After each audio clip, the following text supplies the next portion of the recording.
What is a fantasy universe without its religions? For generations, writers have created religions to flesh out their worlds, uphold or satirize real religions, or just as an excuse to give their characters cool powers. And magic is no different. From its earliest years, gods, false gods, and other objects of worship have been commonplace, to the extent that there are now close to 200 in the lore. Now, with all these options, how is the average multiverse citizen supposed to choose? This video will serve as a guide, separating the religions that uphold positivity and community from the ones that are going to get you sacrificed or make you commit a war crime. Before we begin, here are the gods and religions that I'm not going to cover. These include, to the best of my knowledge, dead religions and gods who were never worshipped, respectively. Though note that in some cases, a god can be dead and still have an active religion. There are also some religions from sources of unclear canonicity or without enough details to make a conclusion. I'm also not going to cover anything from outside the multiverse or from real history-based sets. Finally, the difference between worshipping your leader and just thinking that they're really great and powerful can be subjective. There are a lot of borderline cases here. I made my calls, but yours may be different, and that's okay. Feel free to share your takes and to ask me about my reasoning in the comments. With that out of the way, let's talk tiers. You will die. Pretty self-explanatory.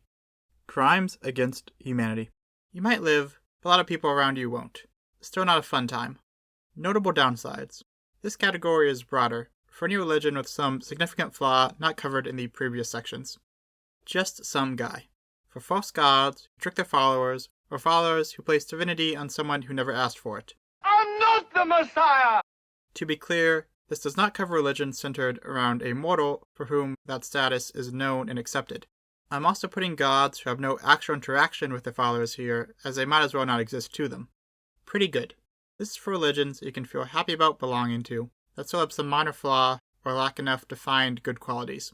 Great. Also self-explanatory. Now, in alphabetical order, the gods and religions of Magic the Gathering. But first, I must appease the most powerful god of all, the YouTube algorithm, by asking you to like and subscribe. Alcazatz is Ixalan's bat god of the night. Honestly, for all the dark imagery, he doesn't seem to be all that demanding. Ogul's self-mutilation seems largely self-directed, and while he apparently accepts sacrifice, he doesn't seem to require them. He is willing to share knowledge, too. That's pretty good in my book. The late Aisha and other angels are venerated by Alar's Bant. They are generally detached and perpetuate a caste system. I think it's safe to call those notable downsides. Athreos is the Therosian god of passage. He has a temple, so he is worshipped, but it's not super clear how.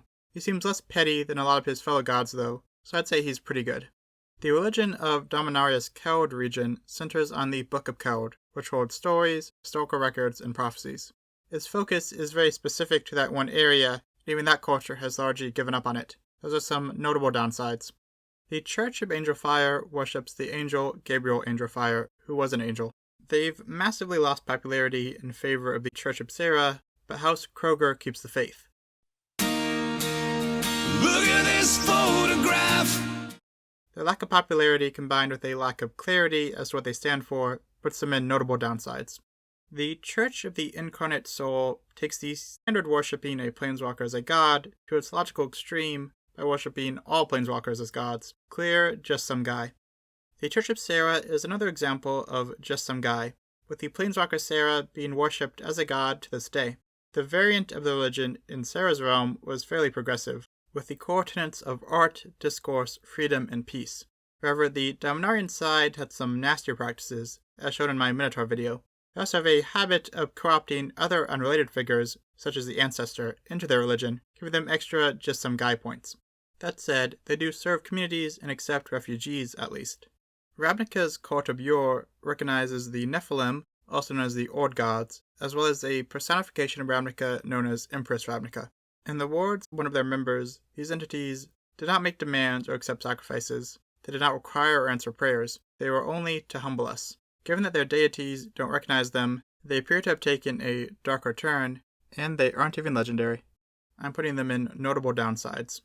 The Custodi are the priesthood of Fiora. They're basically a discount Orzhov in function, and it's unclear to what degree, if any, they actually hold any faith. Notable downsides. The goblins of Jund exist on the bottom of the food chain, while dragons exist on top of it. The goblins have accepted their status and have even gone as far as to worship the dragons who oppress them. There's a metaphor here. This is clear you or die, as with or without your assistance, these dragons will eat you. The Legion of Dusk worships Elenda of Garano, the first vampire. She has many admirable traits, and could easily score high, if her followers actually paid attention to what she wanted. Unfortunately, they did just about the exact opposite, placing them firmly in Crimes Against Humanity, in Mermanity, in Orcanity, in Sirenanity, in Dinosauranity.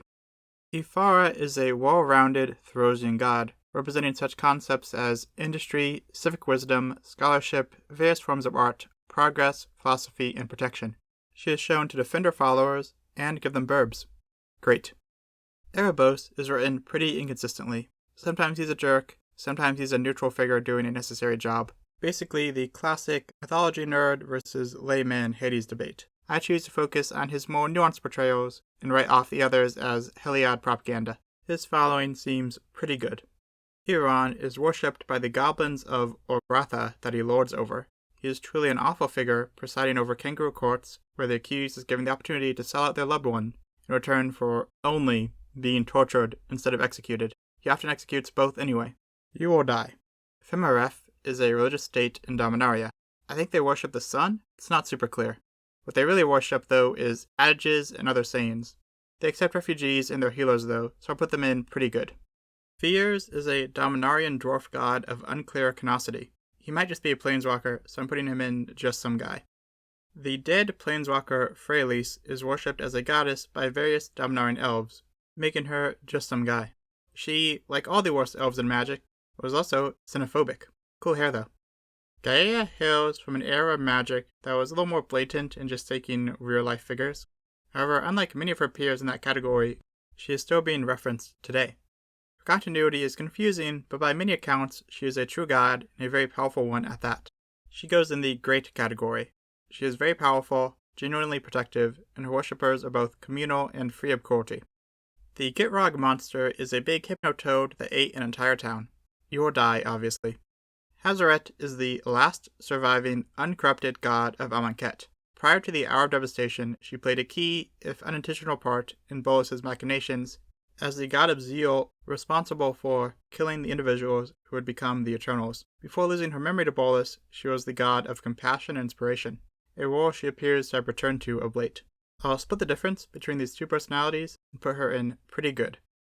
Heliod is the absolute worst, arrogant and capricious. He will turn on even his most devoted follower in a heartbeat. He's frequently dragging his worshippers into battles, and he won't even consistently protect them.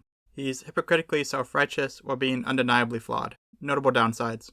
Iroas is a god of honorable warfare. He also has a fondness for spectacle, founding the Iroan Games. Perhaps a little specific, but still pretty good. Dealing with the kami of Kamigawa is difficult. According to a former creative director, they're gods of a sort, but most are very minor entities, and there are far too many to rank individually.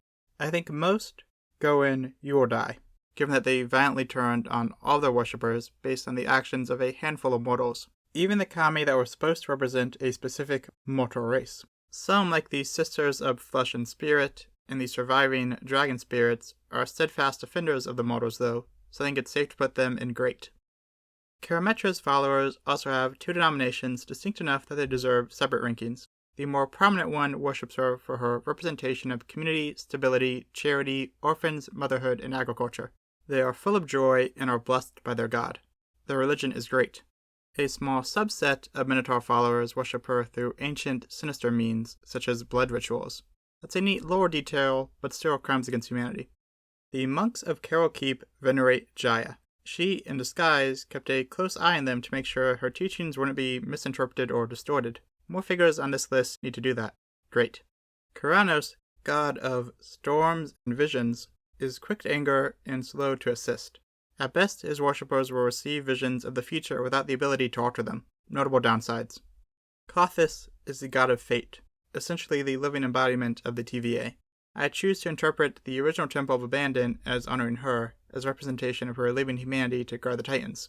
She demonstrated that she is, for all intents and purposes, just some guy to her worshippers, who are apparently beneath her notice with the exception of those that defy her perception of fate.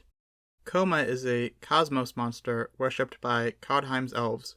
They eagerly await his return and the destruction it will bring, believing that it will put them back in power. We don't know much about the serpent's mentality, but a religion built around reclaiming lost glory is a big red flag, so I'm putting it in notable downsides. The Krelmar is a kraken-like monster worshipped by Innistrad's Nephalian courts. It was corrupted by the revival of Emrakul, an even bigger kraken-like monster. As a big octopus, it goes in just some guy. Krat is Ravnica's goblin god of bad luck. The name is associated with mindless violence, putting this figure in crimes against humanity. Krufix, god of horizons and time, is one of the more humble gods around, to the extent that they possess existential dread. He's also uniquely aware of the truth of Theros, that the gods were born of mortal belief. Lastly, he is much more straightforward with his most devoted worshippers than most of his fellow gods. With all these combined, he's great. Lathril and the other unnamed Aenir are/were the gods of Kaldheim's elves. They were defeated and overtaken by the Skodi. Some believe that their consciousnesses are held in trees, making them just some guy, or just some plant, really. Matthew Selesnya is the ward soul of Ravnica, worshipped by the Selesnya. The Selesnya really are the worst. I devoted a third of a video to that. At least most of the other crimes against humanity religions are less insufferable. The goblins of Mirrodin, of which some still survive, recognized a variety of mostly moon-based gods. Their religion requires much sacrifice, of both the self and others, including some children. Bring it right in, you will die. Mogis is the god of slaughter. Guess what category that puts him in? If you need more info, he's also the god of violence, bloodlust, war, and cannibalism. Crimes against humanity. Nylea is the god of the hunt, seasons, and rebirth. She almost seems to reject worship, refusing temples, holy sites, and sacrifices, while being quick to anger against worshippers for little apparent reason. She is also staunchly and violently against cities, agriculture, and other things most of us probably appreciate. Notable downsides. The ogres of Arcavios revere a figure known as Ganathog, who they hope will violently restore their glory. As I said earlier, a religion built around vengeance is never going to end well, so I'm putting them in notable downsides. Oketra may be double dead, but it hasn't stopped Basri from evangelizing for her throughout the multiverse. I'd put her most recent following in pretty good. She doesn't qualify as just some guy, because her followers are fully aware of her death and are committed to honoring her legacy. She did perpetuate a death cult in life, but her current followers are much more easygoing. Teamwork might not be the most complicated concept to devote your life to, but it's not a bad one at least. The multiplanar Order of Heliod goes straight in the crimes against humanity category. Their messed up sense of justice leads them to kill many innocents, and a possible connection to Heliod only makes things worse. And one of their leaders is named Walbert, which is just a terrible name. The Order of St. Traft was founded after the Church of Avacyn was deemed unreformably corrupt. I applaud its opposition to corruption, and its commitment to fighting evil. The individual they are named after is also very present. They are a great religion in my book. The Order of the Shield Mage is a religion of monks tasked with protecting the people of Gobakan from its deadly storms. Details are sparse, but they perform an important role, so I'll put them in pretty good. Armandal is the current primary demon worshipped by the Skursdag court, replacing the dead Griselbrand.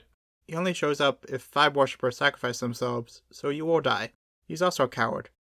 Orzova is the manufactured church/god of the Orzhov. She conclusively does not exist, but the various costs of associating with the guild brings this religion down to notable downsides. Farika is the god of affliction and to a lesser extent cures. I'd rather be a follower of Farika than her enemy, but being far away from her would be even better because her poisons have a chance of killing either. Notable downsides. Finax is the god of cheating, including death, gambling, criminals, and secrets. He hid Ashiok from the other gods because he thought it would be funny. He considers his followers to be his minions and fools and treats them as such. You will die, and he probably isn't even going to undo it. Every variant of Phyrexian religion goes in crimes against humanity. It doesn't matter if they're worshipping Yawgmoth, Karn, or someone else, they're going to do it in an uncool way. And when your god figure actively tries to escape and then destroy you, that's a bad sign. On Naya, both Progenitus and the Gargantuans are worshipped. They go in, you will die for sure. Any worshipper is far below the notice of Progenitus, whose very presence brings world-altering storms. Gargantuans do interact with mortals, but rarely positively. At best they can be placated temporarily in the hope that they will leave you alone. Prosh, worshipped by the kobolds of Kurkeep, is clear you will die. Just look at his card. Perforos is the god of creation, destruction, the restless earth, and fire.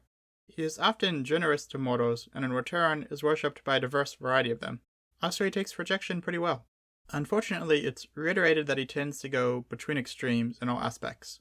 For all he creates, he destroys an equal amount. The assistance he gives mortals is countered by the damage he does to them.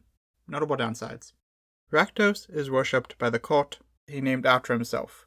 Clearly, he is not a humble demon. The extremely violent tendencies of him and his followers means that you will die. You don't even have to worship him for that. Just being on the same plane as him means that it will probably happen. Ramos is a big robot dragon that was mistaken for a god by the Mercadians. They don't even remember the specifics. Just some guy. Raga was a follower of the previously mentioned Prash, who one day decided to become a god by acting like one. He started demanding tribute equal to that given to Prash. By all accounts, it worked pretty well. He's just some guy, and a pretty mediocre one at that. After Avicenn's fall and subsequent death, many turned to Sigarda, the most powerful surviving angel of Innistrad. She's an ally to humanity for sure, but I don't see much evidence that she actually wants to be worshipped. And it's clear that over-reliance on angels of the plane is dangerous. I'm putting her in just some guy, since that over-reliance is built on an exaggeration of the power and scope of the angels. The Skodi are the top gods of Kaldheim. I'm putting them collectively in just some guy because they are very killable, lack natural agelessness, and seem to mostly just mess around. Savailun is the goddess of one of Dominaria's moons, worshipped by the Morfolks of Vodalia. She is very distant and hasn't communicated with her own people since ancient times. Worshipping her is more an exercise in philosophy than anything else. Just some guy. The Abzan, Sortai, and Timur each have unique, fairly vague religious traditions that must now be done in secret due to their dragon overlords. Notable downsides. Thassa is the god of the sea, distance, and some forms of knowledge. In recent times, she has been conflated with Kiora, who she pretty embarrassingly was unable to defeat. Thassa is also described as equally impassive to all mortals, even her most devoted worshippers. Notable downsides. The threefold sun is worshipped by the Sun Empire. Between its three aspects, it represents such concepts as order, ferocity, anger, love, fertility, and community. Currently, the deity is mostly applied through a militaristic lens. Also, they like to manifest as various dinosaurs of indeterminate sapience. I think the gods' values are mostly good, but the current religion around them is questionable. I'll say notable downsides for now with a good chance that things will improve soon. Ilharg and the Utmagor are gods of the deep earth, worshipped by the Gruul. While Ilharg may have the god creature type, I feel obligated to place him in just some guy, as his long prophesized arrival had no impact. Less of an end raise and more of an end cameo. Ringrace is our final Dominarian planeswalker, revered after his death. I feel like we've spent enough time talking about these cases. Just some guy. Zathrid is a major demon worshipped on Chandalar. So far he's been presented as a fairly generic Dark Lord, with all that entails. Crimes against humanity. And with that, we are done. There really are not that many good gods in Magic, apparently.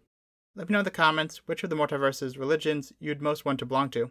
And let me know if I missed any, because I'm sure I did. Also, I'd like to thank the many people who helped me make my list as big as it was. Finally, please like and subscribe to help out my channel. Thanks.